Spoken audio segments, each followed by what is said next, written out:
Well, the safety of children is one of the main concerns as people go into the holiday period. Schools have closed, and other children will be sent to live with extended family if parents, for example, have to stay behind in the city and work.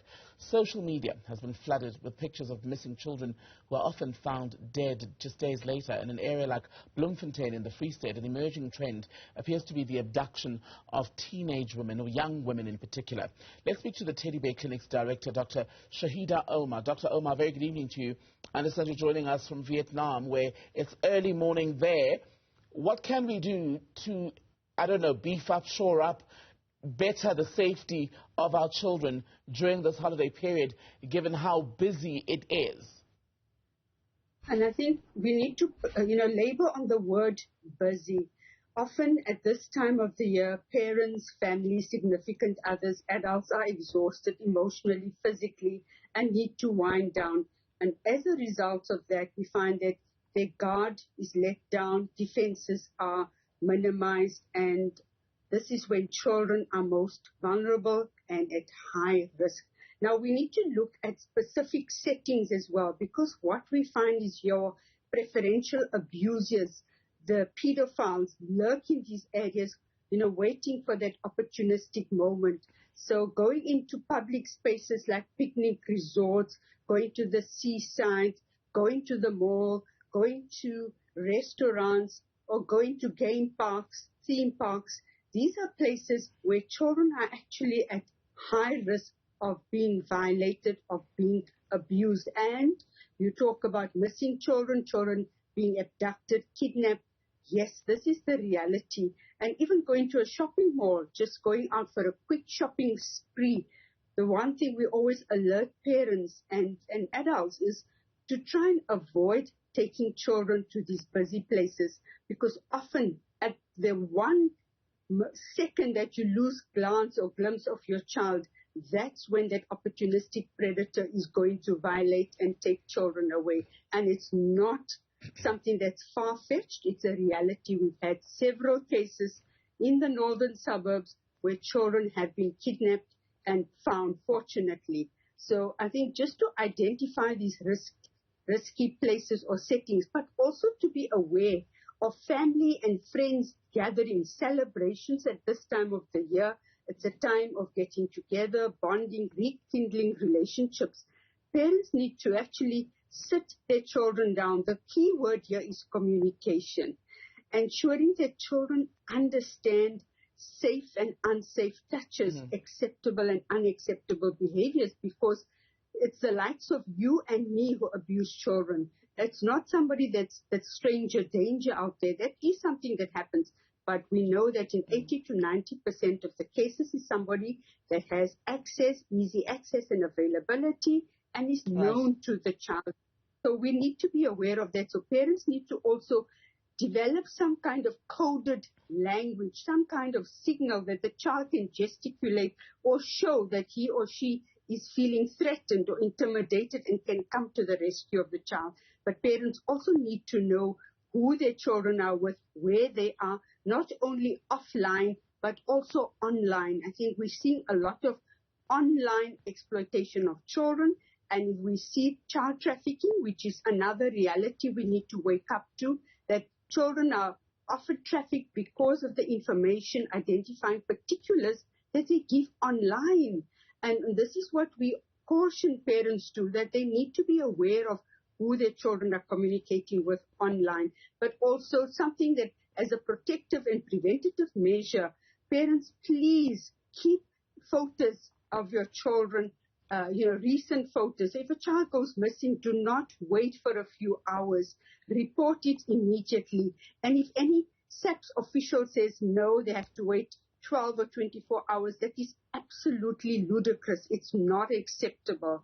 Every minute counts for a child that goes missing, and we know that a child goes missing every 5 hours, every day 3 children are murdered. So these are realities, and these are guesstimates. It's an under-reflection of the actual situation that we are faced with.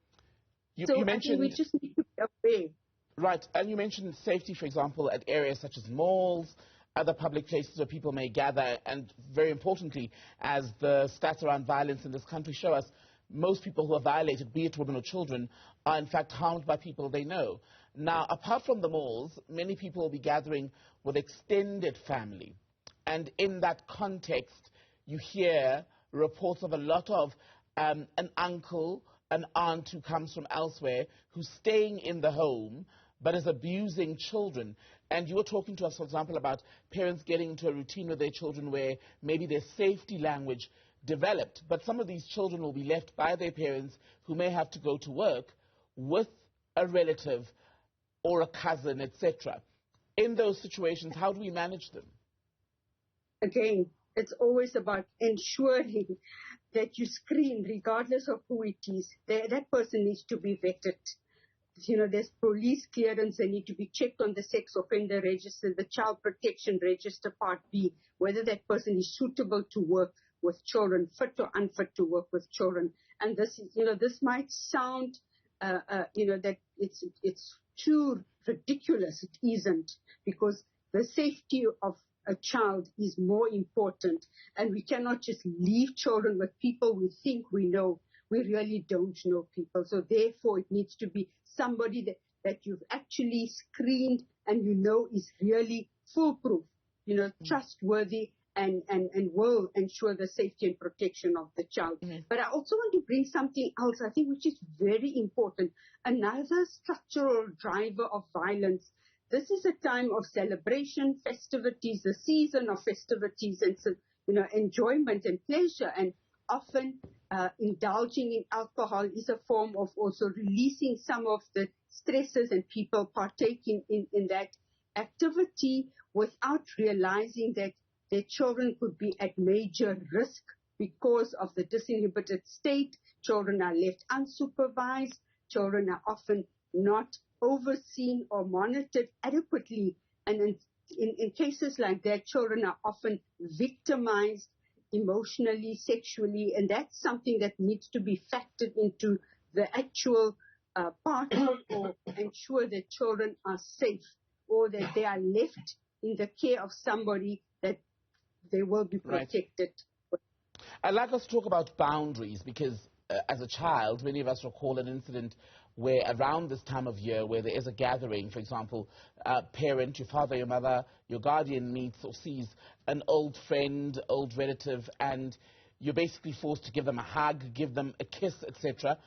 How much attention should parents be paying attention to children who say, well, I simply don't want to, because sometimes you are forced to hug auntie or uncle? So I like what you're saying about healthy boundaries, about the power of choice, the right to self-determination. And I think that is what, as caregivers, as caretakers, primary caregivers, one should not force a child. They should know that it's okay if they don't want to hug, that it should be their right. There are rights and there are responsibilities. And these conversations need to be had on a daily basis with children, and particularly during this time of the year when there are all these gatherings taking place.